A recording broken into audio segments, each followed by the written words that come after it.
Ladies and gentlemen, 3 years ago, the American Legion prevailed in one of the most important First Amendment cases in Supreme Court history. Thanks to our friends at First Liberty Institute, veterans can enjoy their First Amendment freedom as they memorialize their fallen comrades.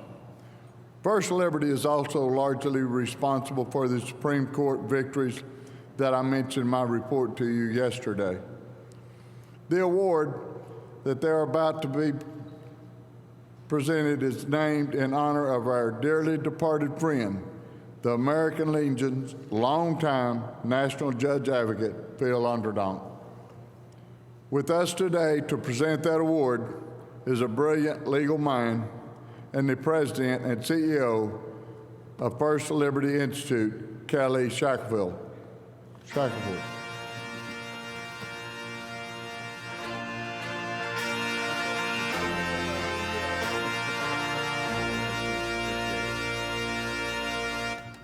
You know, this is, I think, one of the coolest awards you can receive, and when we show the video in a second, I think everybody's going to be a little envious and want to get this award in the future.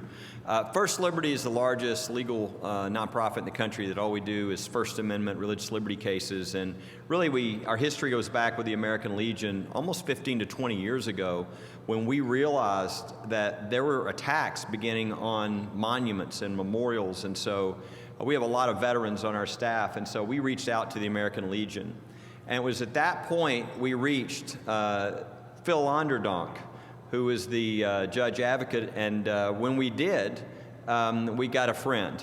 He said, you know, let's work on this, because we knew this was coming to veterans memorials and monuments in the future. And before we knew it, very quickly, we were in court representing the American Legion, defending attacks on the Pledge of Allegiance. We won those cases, those were victories, but after that, there were attacks on our national motto in court. And I'm proud to say that along with the American Legion, we won those cases as well and really quelled those attacks on our national motto. But then came the attacks on the monuments and memorials, our veterans memorials across the country. The Mount Soledad Memorial, one of the most beautiful memorials in the country. I can't encourage you enough, if you've never been out to the San Diego area in La Jolla, to go and see that incredible monument and all the plaques around it of all the people who served. And the ACLU brought a lawsuit, and they had some favorable courts that were ready to tear that monument down. But fortunately, there was actually a purchase of the property to save that memorial so that that did not happen. And that memorial, you can still go to Mount Soledad and see that memorial today. But that obviously wasn't a legal opinion that was going to help in the future with regard to monuments and memorials. So then the Mojave Desert Cross case occurred. That memorial was put up in 1934 by World War I veterans in the middle of the Mojave Desert. And really it was there to honor those who had given their lives and those that they had seen lose their lives in World War I. And again, the ACLU had come into court to try to tear that down. We ended up going all the way to the United States Supreme Court and won the case, but it was on a technicality, so it didn't solve the issue for the future. And of course, then came the Bladensburg Cross outside of Washington, D.C. This memorial that was put up almost 100 years ago by mothers who lost their sons in World War I and by the American Legion that put that on American Legion land. But years later, a group came along and filed a lawsuit and said, you can't have this memorial, this cross, because it's a cross and it's now on government property because the government has taken it over because of the roads that are nearby. And believe it or not, at the Court of Appeals, the Federal Court of Appeals, during the oral argument, one of the judges said, why don't we just cut the arms off the cross? That way nobody will be offended and we won't have to tear it down. Well, that ruling in that court ended up being 2-1 that this monument, this memorial, after almost 100 years, was unconstitutional. We went to the United States Supreme Court, and I think we have a picture even of us and the American Legion standing outside after the arguments. And we won a victory at the United States Supreme Court, 7-2, and that decision is entitled The American Legion versus the American Humanist Association. A very important victory, setting the precedent that these attacks on these memorials are not supported by the law. Last year, we came to you and giving out this award, and we gave the award to a group, the Northeast POW MIA Network, because they had put a missing man table in the VA hospital. And in this missing man table, and I think we have a picture of this, they had what you usually see, but part of that was, and you'd have to see it kind of close, but there's a little Bible on the table with the guy's name Herc on it. Herc was in a German prisoner of war camp for almost a year, and he donated this because that was what got him through that prisoner of war experience, and he wanted that in the missing man table. But a group connected with a guy by the name of Mikey Weinstein decided they wanted to file a lawsuit and try to force the Northeast POW MIA to take down their table or to remove the Bible that Herc had provided for this missing man table. Well, we gave the award last year, the Phillip J.Onderdonk Jr. Award, to the Northeast POW MIA Network. Well, I've got some good news. In February of this year, the federal judge dismissed and threw out of court this attack on this missing man table, and we now have a victory for the Northeast POW MIA Network. So if you want to follow any of these, because I obviously can't talk about all the cases and everything that's going on, I think we have a slide that gives the website. You can go to firstliberty.org and you can put your email in, and we'll send you an email every week, and you can watch the cases and all these battles that are happening.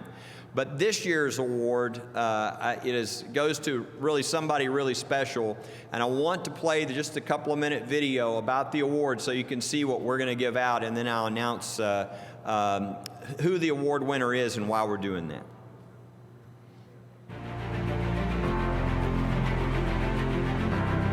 Since our nation's founding, America's veterans have built monuments and memorials to honor our service members. But today, there's a coordinated effort to tear these memorials down. Together, First Liberty Institute and the American Legion are leading the fight to keep them standing. For example, when the Mount Soledad Veterans Memorial came under fire, we were there to protect it. When the Mojave Desert Veterans Memorial was attacked, we were there to fight for it.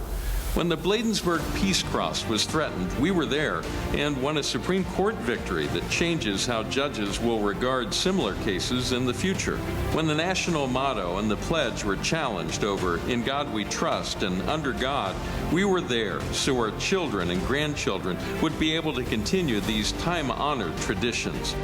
Freedom, especially religious freedom, has a great champion in the American Legion. So every year, First Liberty Institute honors a champion of freedom with the Phillip J.Onderdonk Jr. Religious Liberty Award. Some give trophies. First Liberty gives a rifle. Ever since the Civil War, veterans demonstrating the highest dedication to duty have been presented with an engraved Henry repeating rifle. This fully functional firearm is a special military tribute edition made with fine walnut with an adjustable sight and a 20-inch octagonal barrel. The highly polished receiver features a 24-karat gold bald eagle bearing a shield in recognition of service to our great country.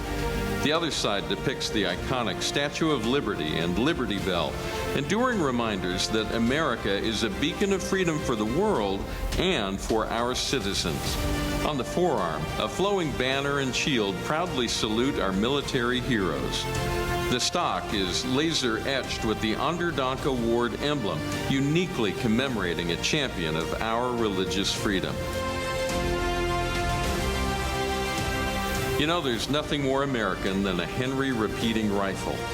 And there's no greater champion of religious freedom than this year's recipient of the Phillip J.Onderdonk Jr. Religious Liberty Award. First Liberty salutes your dedication to duty in the service of freedom.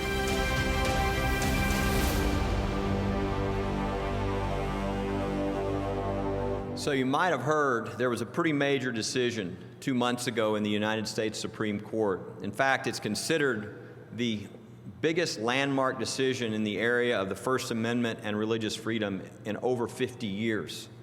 What a lot of people don't know is the individual who brought this suit is a Marine. As a guy who started years ago, the story starts after he got out of the Marines, serving almost 20 years, he became a football coach. And as he was coaching, one of the things he did is he made a promise to God. He said, after all the games are over, after the game, when everybody's milling around the field and they're picking up their phone and making dinner reservations, the first thing I'm going to do is go to a knee, and I'm going to thank God for the privilege of coaching these young men. And that's what he did for 7 years. Until the school district told him, if you go to a knee again, we're going to fire you. As a Marine, he said, what did I fight for? If I'm going to give away these freedoms the first time I come under attack, and what kind of example am I going to set for these young men who I tell them when they break an arm to rub some dirt on it and go back in there? So he stood his ground, and he was fired, and it went all the way to the United States Supreme Court. And Coach Joe Kennedy won in a case that, kind of like the American Legion case that is in the name of the American Legion, that was a great victory just a few years ago. This case will always bear the name of Joe Kennedy versus Bremerton School District. And it is an incredible victory, not only for every coach and not only for every teacher, but every person who works for the government in any way, and their rights to their First Amendment right to free speech and to the free exercise of religion without the government telling them they can't express themselves. A huge victory. So it's only appropriate that this year's Phillip J.Onderdonk Jr. Award go to a Marine by the name of Coach Joe Kennedy.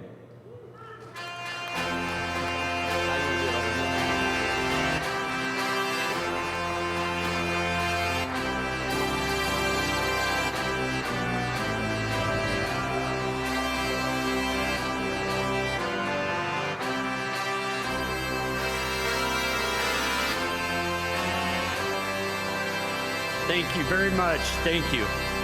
I just want to say it has been an honor. It's been a blessing to be able to serve with my brothers and sisters my entire life. And to see all of you still here serving after their time in the service is over, family members, I see everybody out here. This is the largest group of people that have just made me smile for the last few days.